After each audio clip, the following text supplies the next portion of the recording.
शत्रु का संहार केवल अस्त्र से नहीं, उसके साथ बोले जाने वाले दिव्य मंत्र से होता है।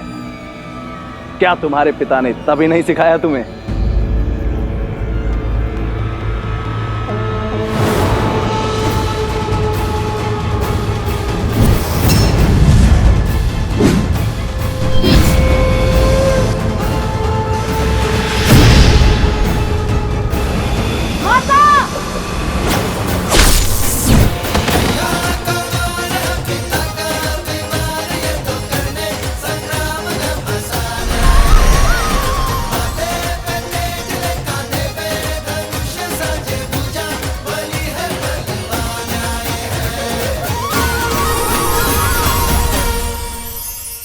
हे माता, मेरा तप समाप्त हुआ, आशीर्वाद दीजिए।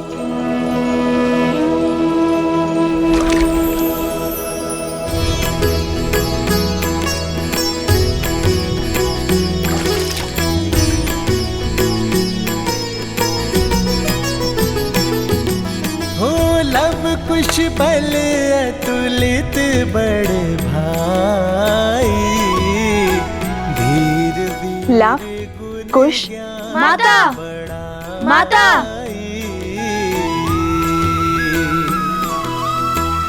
मातु पिता सेवक सदा सुभाए, राम सिया और प्रीति बढ़ाए। पिता बिनु नित राम ही ध्यावे, मातु सिया पर छत्र फरावे। पहुंचते ही मैं राज्य का सारा भार भरत को सौंप दूंगा। फिर अपने महाराज की आज्ञा और धर्म की बेड़ियों से बंधा भरत अपनी पत्नी के साथ राष्ट्र की उन्नति के लिए अश्वमेध यज्ञ करवाएगा।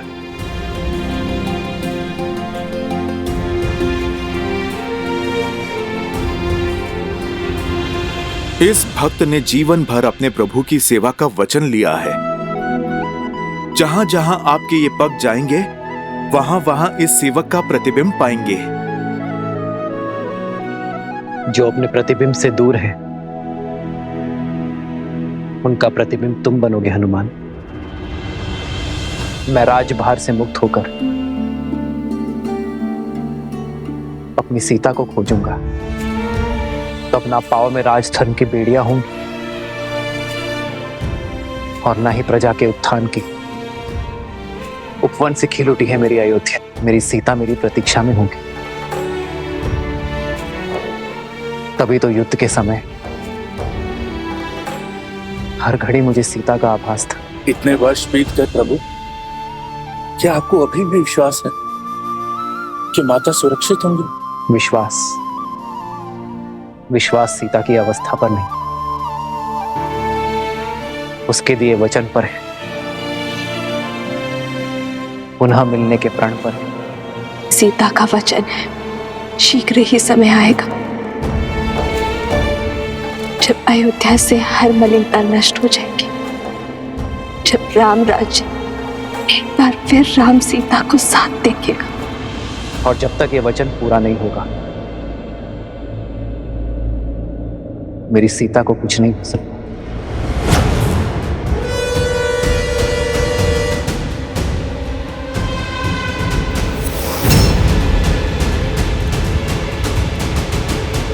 पकड़ो कुश। छोड़ो मुझे, छोड़ो। मारो भैया। छोड़ो, छोड़ो मुझे, छोड़ो। कुश।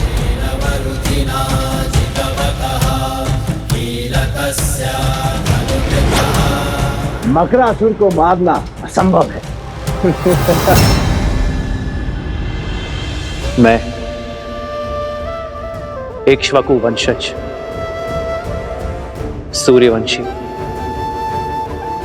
दशरथ पुत्र राम अपने सभी सुकर्मों को जोड़कर, धर्म को जोड़कर ये प्रार्थना करता हूं, मेरी सीता और मेरी संतान की सुरक्षा करें।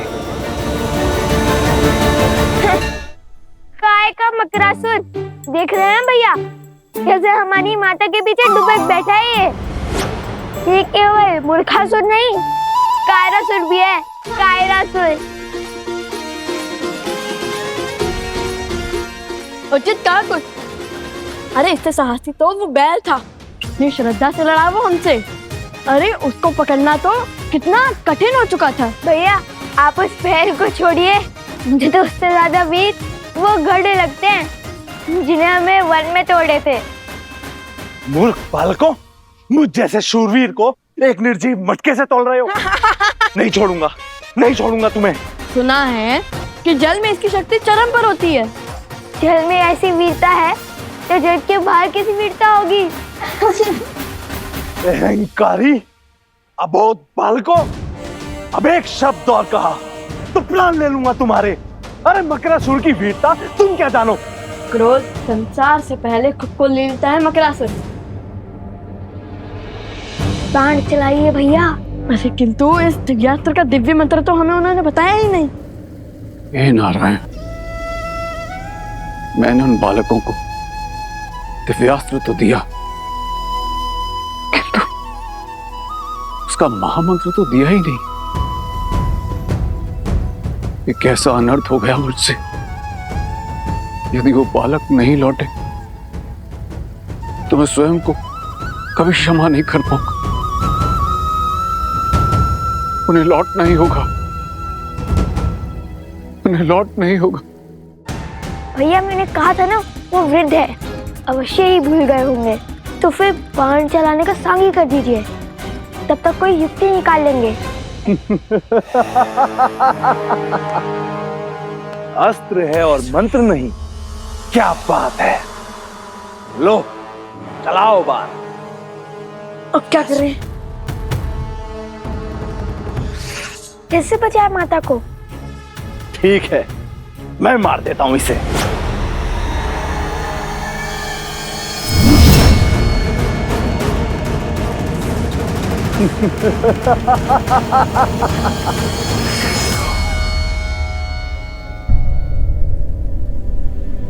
वृक्ष पे बस हरा पत्ता बचा है। लगता है लवकुश मकरासुर से पार नहीं पा सकते। मैं स्वयं जल में जाके उनकी सहायता करता हूँ।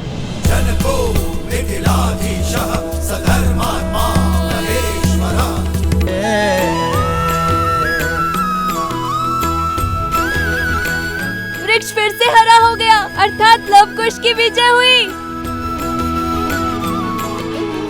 वंदे देवी! वंदे देवी!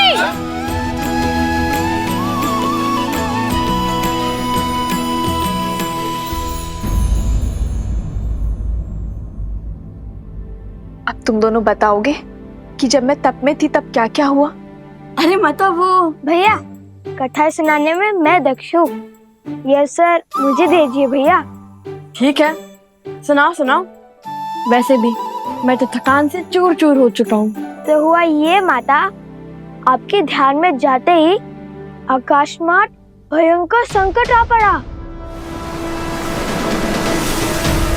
और वैसे भी आपके पुत्र तो भगवान वाल्मीकि के शिष्य हैं, वो थोड़ी ना संकट से घबराते हैं।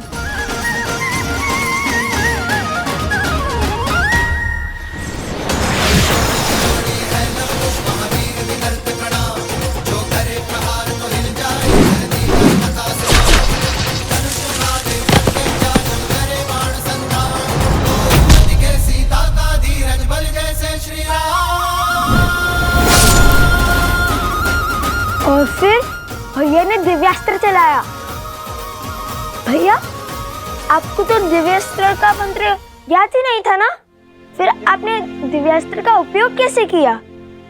जिनका नाम जपने से सारे कार्य संपन्न हो जाते हैं, जिनकी भक्ति से भव सागर भी तर जाते हैं, जिनके नाम में तीनों लोक समाया है, हर तप हर जप समाया है, जिनके नाम से बड़ा ना कोई मंत्र ना ही तंत्र है, उन श्री राम का नाम लेकर मैंने ये दिव्यास्त्र चलाया है। अद्भुत भैया, आपने तो मुझे सोच में डाल दिया था। सुना माता, ऐसे रक्षा की भैया ने आपकी। मैंने नहीं, हम दोनों ने बचाया है आपको। बातों बातों में तो मैं आपको वृद्ध के बारे में बताना ही भूल गया, जिसने हमें वो दिव्यास्त्र दिया, मकरासुर का वध करने में सहायता की, जिनके मार्गदर्शन के बिना उन मकरासुर की त्वचा को भेदना असंभव था। किसकी बात कर रहे हो तुम दोनों? मिथिला नरेश महाराज जनक।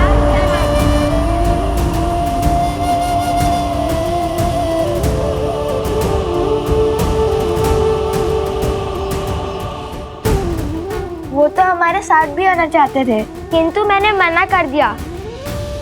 बड़े वृद्ध हो चुके हैं ना वो, इसीलिए। किंतु अभी भी नदी तट पर आपकी प्रतीक्षा कर रहे हैं वो। उन्होंने कहा कि जिस स्त्री ने तुम जैसे पुत्रों को जन्म और संस्कार दिए, उनसे मिले बगैर वो कहीं नहीं जाएंगे। शीघ्रता से चलिए माता, वे अभी भी हमारी प्रतीक्षा कर रहे होंगे। महाराज जनक। हाँ माता, किंतु उनका नाम सुनते ही आप इतनी चिंतित क्यों हो गई? माता, संकट टल चुका है, अब सारी चिंता छोड़िए और हमारे साथ चलिए। सब आपकी प्रतीक्षा कर रहे हैं, और वो वृद्ध सज्जन भी।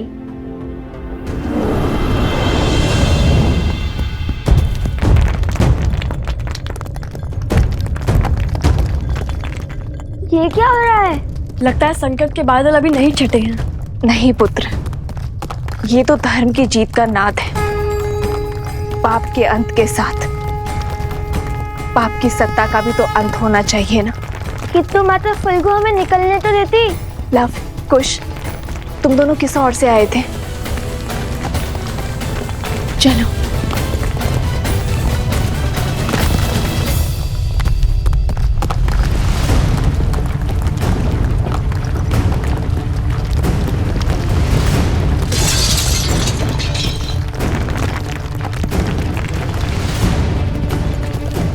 भूमि हिल रही है।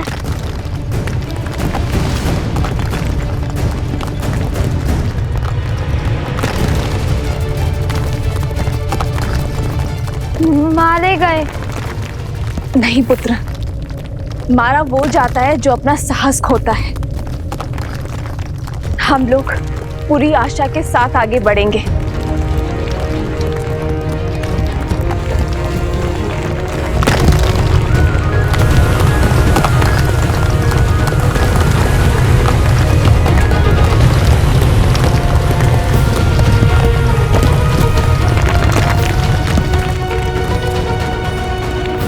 कहाँ रह गए ये लोग? अब तक तो उन्हें आ जाना चाहिए था। मेरा मन तो बहुत घबरा रहा है। धर्म की रक्षा करने वालों को अधर्म कभी भी हरा नहीं सकता। वो आते ही होंगे। लव कुश, मेरा हाथ थामो। हाथ तो आप मेरा थामिए माता। इस वहम का ज्वार में मेरा हाथ छूट सकता है, किंतु यदि आपने मेरा हाथ थामा तो कभी नहीं छूटेगा।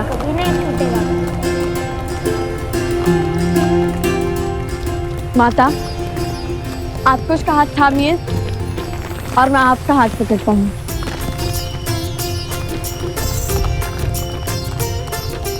आज न माता पुत्रों का हाथ छोड़ेंगी और न पुत्र माता का वचन है। रघुकुल रीत सदा चली आई, प्राण जाए पर वचन न जाई।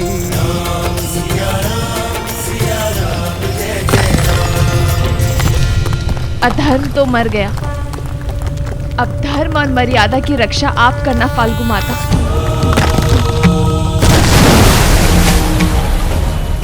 वन देवी, लव, कुश, कहाँ हो सब? लव, कुश, कुश, लव। उस दुष्ट असुर का महल तो ध्वस्त हो रहा है।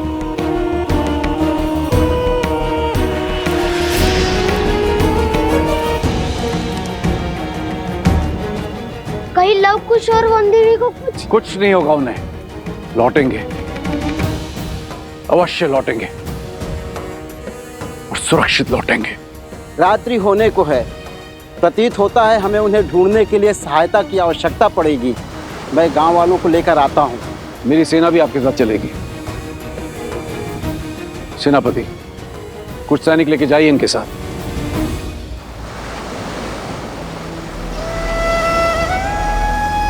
हे नारायण, रक्षा कर।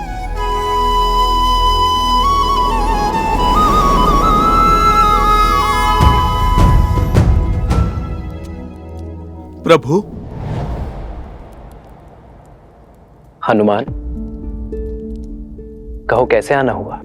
प्रभु को कर्तव्य में उलझे देखा तो चला आया ये सेवक सेवा करने। कर्तव्य का भार उतारने की ही तैयारी कर रहा हूं हनुमान। भरत को अयोध्या का राज्य सौंपना है, तो बस अश्वमेध यज्ञ के लिए आमंत्रित अतिथियों की सूची पढ़ रहा था। कर्तव्य और दायित्व केवल बहाने हैं, सत्य तो केवल एक ही है। उस काली रात्रि के पश्चात आप कभी ठीक से सो ही नहीं पाए प्रभु। कदाचित हर रात्रि जाग कर बिताने वाले केवल हम ही नहीं हैं हनुमान।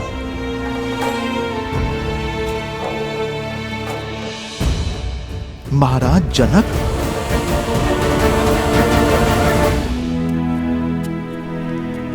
जो क्षमा इतने वर्षों से मैं स्वयं को नहीं दे पाया, आशा करता हूं हनुमान कि मेरी सीता के माता पिता वो क्षमा मुझे दे पाए। प्रभु, बड़े ज्ञानी है महाराज जनक। आपका निर्णय और उसके पीछे का कारण महाराज अवश्य समझते होंगे। जाने से पहले माता सीता ने उन्हें समझाने के लिए पत्र भी तो लिखा था। जानता हूं हनुमान, सीता के समझाने पर वे अवश्य समझे होंगे, किंतु संसार में ऐसा कोई जीव नहीं जो अपने जीवन से पौत्र या नवासे का सुख खोकर दुख नहीं मनाएगा।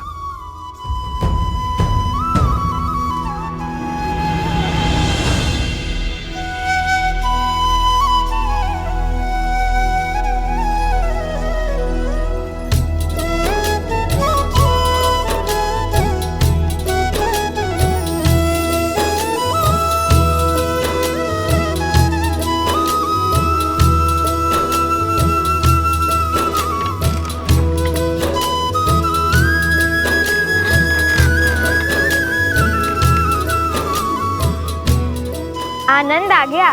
क्या यात्रा थी। लगा मानो देवी फल्गु ने गोद में उठाकर प्रेम भरा झूला झुलाया हो। धर्म के पथ पर कठिनाइयों की धूप के साथ साथ सुकर्मों की शीतल छांव भी आती है पुत्रों। माता, शीघ्र चलिए, महाराज जनक आपकी प्रतीक्षा कर रहे हैं। तो क्या हुआ, भक्त को भगवान की प्रतीक्षा करनी ही पड़ती है। वन देवी है, इतनी सरलता से थोड़ी ही ना जाएंगी। क्यों माता? चले माता। नहीं,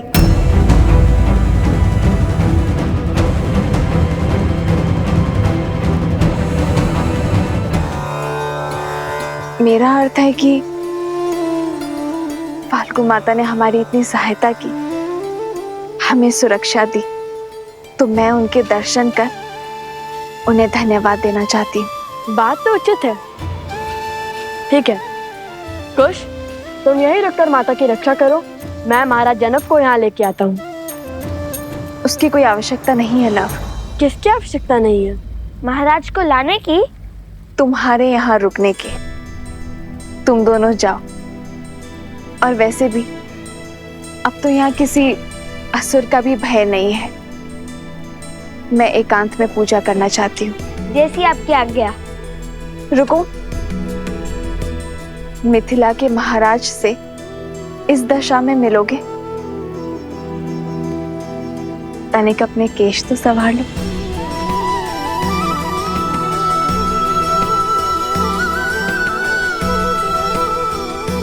देखो अब कितने सुंदर दिख रहे हो। और हाँ, याद रहे महाराज जनक मेरे पिता के समान है, तो उनके आदर में कोई कमी नहीं रहनी चाहिए। समझे तुम दोनों?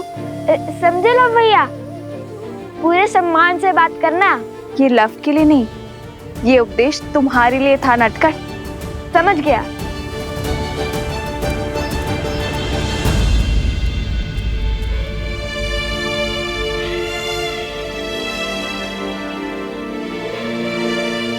ये कैसे दुविधा में डाल दिया महादेव।